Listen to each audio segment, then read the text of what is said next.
Salut à tous, j'espère que vous allez bien. Aujourd'hui, vidéo présentation 320i E21 de chez DC Auto d'Escar. Donc c'est une auto qu'on a vraiment la chance de présenter parce qu'elle n'est pas encore vendue, elle est encore à la vente autour des 13 000 €. C'est une voiture qui a été restaurée entièrement mécaniquement, la carrosserie dans son jus est très propre. Donc là je vais vous proposer tout de suite de passer à l'essai routier.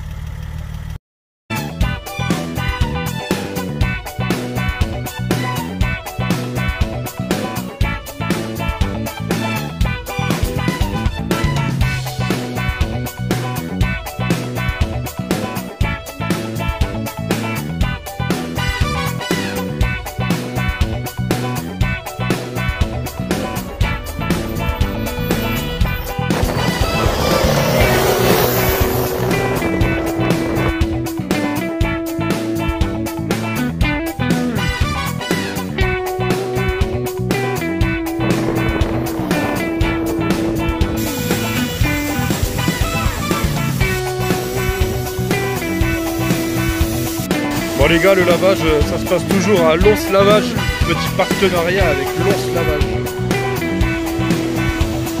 J'espère que vous savez tous où c'est.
Donc voilà, on est enfin à la campagne tranquille pour vous présenter donc cette 320i que j'ai pu rouler sur 30-40 km.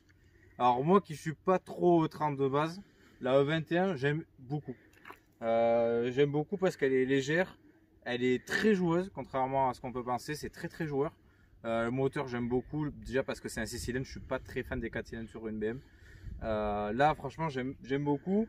Surtout que là, celle-ci, la couleur, ça fait vraiment vintage. C'est vraiment dans le style de la voiture. Les petites jantes en 13 en nid d'abeille qui sont magnifiques. Moi, j'aime beaucoup. Monté sur du Hankook, marque que je connaissais pas trop il y a 4 ans et que je commence à pas mal utiliser, que je trouve très bien, surtout en utilitaire. Petite parenthèse que nous, on a pas mal de petits camping-cars et sur les utilitaires, Hankook, c'est extra. Et j'ai aussi eu l'occasion d'essayer ce pneu sur le T-Roc R qui était exceptionnel. Pour en revenir à celle-ci, donc du coup elle avait été juste lustrée et nettoyée au niveau de l'extérieur, donc la peinture est d'origine. Au niveau de l'intérieur, donc du coup on n'est pas encore sur l'époque où les montants ont disparu, là il y a encore les montants. L'intérieur du coup c'est relativement sommaire dans le sens où pas de direction assistée, pas de vitre électrique, pas de rétroélectrique, on est sur du full mécanique. On peut voir que les sièges sont sur, en fait c'est des ressorts à l'intérieur, donc c'est très confort, un peu comme les Mercedes de la même époque. Le gros volant très facile à prendre en main, la console qui commence déjà vraiment à être orientée vers le conducteur. Gros tapis moquette de l'époque. Ça c'est vraiment, ça sent les années 80 quoi. On est dedans quoi. Et du coup boîte 5, le gros cendrier avec l'allume-cigare. Donc là on sait qu'on n'est pas dans une voiture de 2020. Le cendrier qui fait la taille d'un poste radio. Ça c'est vraiment la clope au bec, vitre ouverte. Allez, c'est vraiment de ces années là. Pour l'arrière, je vais faire le cobaye comme d'hab. Je vais vous montrer la place. Même si on n'achète pas du tout une 21 pour ça. Voilà, donc on a un peu le siège dans les genoux léger. Moi je fais 1m80, c'est pile poil. En plus, par contre, truc trop bien, il y a un vrai accoudoir avec le cendrier. Ça c'est vraiment non mais les cendriers ils sont énormes hein. C'est un truc de fou. Après du coup là pareil, ça s'ouvre. Les deux, c'est quoi, les custodes ça s'appelle Flo? Les deux custodes, voilà, toujours le doute. Et là, la petite lumière d'époque, vraiment très simple. On va vous ouvrir le coffre. Alors, il va me falloir la clé. Mais franchement, moi, j'ai vraiment accroché avec cette voiture. J'étais pas trop chaud au départ. Je sais pas pourquoi, j'ai eu une mauvaise. J'ai eu beaucoup de mal, moi, avec les E30. Ah ouais, il est beau le coffre. Je l'avais même pas ouvert. Et on va voir si ça c'est complet. Parce que ça veut tout dire dans une voiture. Je sais pas si vous le savez. S'il y a tout dedans. Le 21 c'est encore plus vieux que nos 36. Voilà.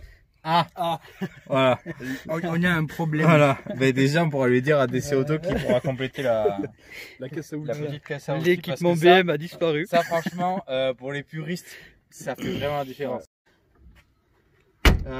Par contre ça, j'aimais pas il y a 10 ans. Maintenant c'est comment on appelle ça, les trucs remplis comme ça, j'adore. Et en plus ici, alors celle-là je pense pas que ce soit illuminé, mais comme sur les Audi tout ça de cette époque, j'aime beaucoup même. Après bon, trappe à carburant, tout ce qui est de plus classique, avec le petit crochet pour poser. Ensuite, on va ouvrir le compartiment moteur et Flo va vous expliquer un peu les petits chromes aussi. Ce qui s'y cache. Ah oui, tous les petits chromes, là, un peu comme sur ma Volvo, sur la 740. C'est magnifique. Allez, je vais ouvrir. Attention, ouverture capot, télécommande.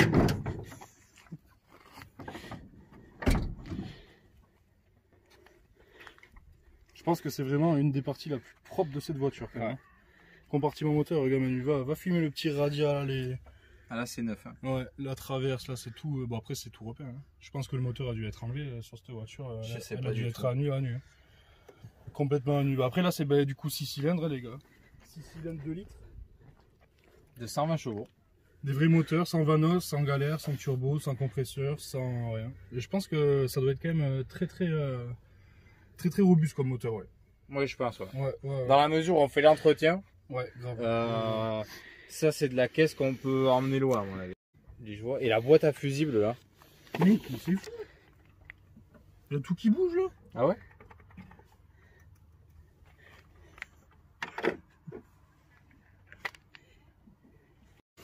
Après, qu'est-ce qu'on pourrait dire de plus? Qu'est-ce que c'est ça? Ça c'est le plus. C'est un plus ça? Ouais, il y a moyen, ouais. Non? Je sais pas. Voyons. Ouais, si. Ah, c'est. Non! C'est l'OBD! C'est l'OBD. Ah, mais ça de suite, enfin, c'est pas OBD, c'est. C'est la. Sur l'injection? C'est un 8 broches. Non, c'est pour rentrer dans le calculateur. Ah ouais, donc il y a déjà. C'est pas OBD, c'est les 8 broches comme sur la E36 au final. Ah ouais.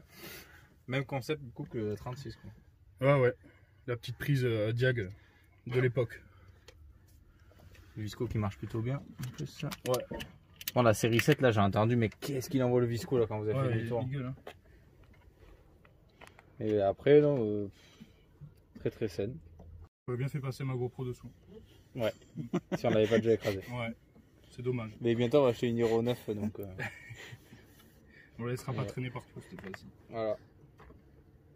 Bon après toi Flo, qu'est-ce que t'en penses de manière générale? Moi j'adore, c'est très poussif, hein. Putain, je m'attendais, c'est vrai qu'on partait un peu sur une voiture ancienne avec ses petits, c'est combien, 140 chevaux? Ouais, parce qu'au départ on pensait que c'était à 323i, ouais. Je sais pas pourquoi c'est 140 et des brouettes, ouais. Là on est sur du 122 chevaux. Là on est sur des vrais 122 chevaux quand même là, ouais. Là ça rigole pas. Mais si, truc très bien. Ça fait entre 1 tonne et 1 tonne 100. Ouais, c'est pour ça. Donc là, au niveau poids, puissance, on est vraiment sur de la voiture performante. Et là, je pense qu'avec pas grand chose, on devient vite très performant. Grave. Mais cette voiture, je la verrais trop en HTCC. Ah oui, complètement. Mais il y en a des 323 qui tournent en HTCC de mémoire. Oui, des 323, mais pas des 320. Non, peut-être un peu plus léger en motorisation. Ouais. Mais je pense que tu dois approcher les 850 kg, 900 kg, je pense. Tout vidé, une fois que tu as tout viré. Ouais, tout vidé. Ouais. Ah oui, les 900 c'est sûr. Ouais, les 900, tu vires les vitres, tu vires toutes les garnitures et tout ça. Je pense que t'es vite à 850-900. En plus, un intérieur comme ça vaut bonbon. Tu revends ça, tu l'équipes un peu pour la piste. Et... Oh, même la baie de pare-brise, tu vois, ça c'est souvent des trucs qui s'abîment. Ouais, grave. Hein, ça, c'est le genre de joint de chez BM qui merde à chaque fois. Là. Ouais. Bon, après, ils ont peut-être été changés aussi. Ah, mais là, c'est sûr. Là, je peux te le garantir. Regarde, quand tu mets ta main, il marque de suite, c'est qu'ils sont neufs. Grave. Non, bien refait, toi. Vraiment bien refait. Voilà. Bon, après, on va vous faire passer à l'essai routier. Prenez-en plein les mirettes. Bon, voilà à bord de cette 320i E21. Donc ça c'est vraiment de la voiture vintage, que ça date de 83, celle-ci de mémoire. Donc on est vraiment sur une voiture qui se conduit à l'ancienne. Donc c'est quand même un volant assez rigide. Faut voir, c'est quand même assez confort. Et on entend le moteur, il est quand même assez présent. Là on est en ville, donc il y a les murs, ça résonne bien. On entend vraiment bien. Instrumentation à l'ancienne, hein, tout à l'aiguille. Et franchement l'essai de cette voiture, je savais pas trop sur quel pied danser, si ça allait être vraiment très sympa. Et franchement le bruit j'aime vraiment beaucoup, hein. Je suis vraiment tombé amoureux de ce bruit là, très atypique des BM des années 80. Donc a priori, si on vous dit pas de bêtises, c'est la E21, c'est la première génération des séries 3 à 6 cylindres. Avant c'était du 4 cylindres, les 315 etc. Et donc là on a vraiment le côté moelleux du 6 cylindres, très souple et rageur dans les tours. Donc du coup on est couplé sur une boîte 5. Donc déjà plus de boîte 4 à l'époque, c'était déjà de la boîte 5. Donc ça fait que ça se conduit comme une voiture d'aujourd'hui en fin de compte. Et puis après voilà, il n'y a pas, du coup pas de clim évidemment, pas de vitre électrique. Il n'y a rien, c'est vraiment, ça se conduit à l'ancienne. Ça se conduit vraiment au ressenti. Qu'est-ce qu'ils font? Ça se conduit vraiment au ressenti du pilote ou du conducteur. Ce tableau de bord de 30 là, ouais. Moi j'adore. Il est bien orienté vers le conducteur. C'était déjà vraiment atypique à ABM à l'époque. Ouais. Tout est toujours fait pour le conducteur. Et celle-ci du coup a petite particularité, elle a encore ses phares jaunes. Donc vraiment ça donne vraiment un côté vintage de la voiture. Et le bruit là, il y en a plein que là on a été en ville. Il y a beaucoup de gens qui se sont retournés direct dès qu'ils ont entendu le gros cylindre. Alors on est sur un 2 litres de 120 chevaux. Donc ça pour une voiture qui fait tout juste une tonne, c'est plutôt respectable en termes de puissance. Moi je trouve pas qu'il manque de puissance, c'est très agréable. Après toi Flo, je sais pas qu'est-ce que t'en penses. Ouais, moi j'adore. Comme vous pouvez le voir, je galère avec le stabilisateur. Et non, j'adore, et surtout c'est les premières injections quoi. C'est pas, on est plus sur des moteurs à carbu vachement pointilleux. C'est quand même censé, je pense, être une injection sacrément robuste. Après, moi, je sais pas... c'est quoi, du monopoint ça? Ouais, je pense, c'est du gros monopoint. Ouais. Et je sais pas si t'as capté, le filtre air, on dirait comme le Ford. On dirait les hauts moteurs de V8 américains, ouais. En fait. Ouais. Avec la gamelle en métal. Avec la grosse gamelle, ouais. Oui, nous voilà maintenant sur route sinueuse. Donc, franchement, à conduire, ça fait vraiment penser moi à mon ancien E36. C'est vraiment, ça a l'air très joueur. La direction est quand même assez directe. Et là, pareil, boîte là, on entend, ça respire.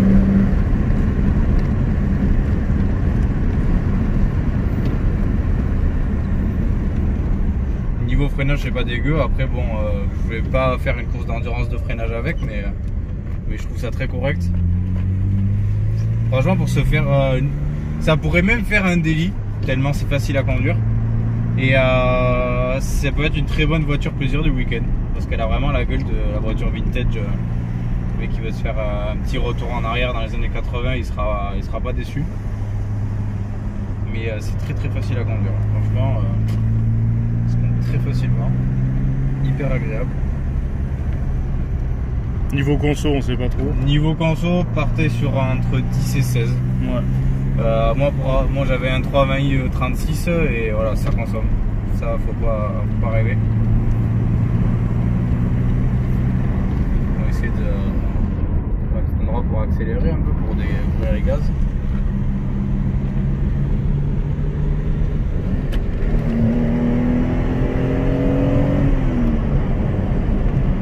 C'est un petit côté limite Porsche.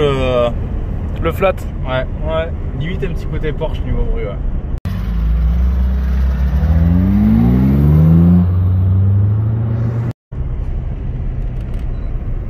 Et on risque de pas l'entendre dans la vidéo, mais je vous jure, elle fait des retours en pagaille quoi. Ouais. Dès qu'elle a la température, ben ouais. Ça tout retour dans tous les sens.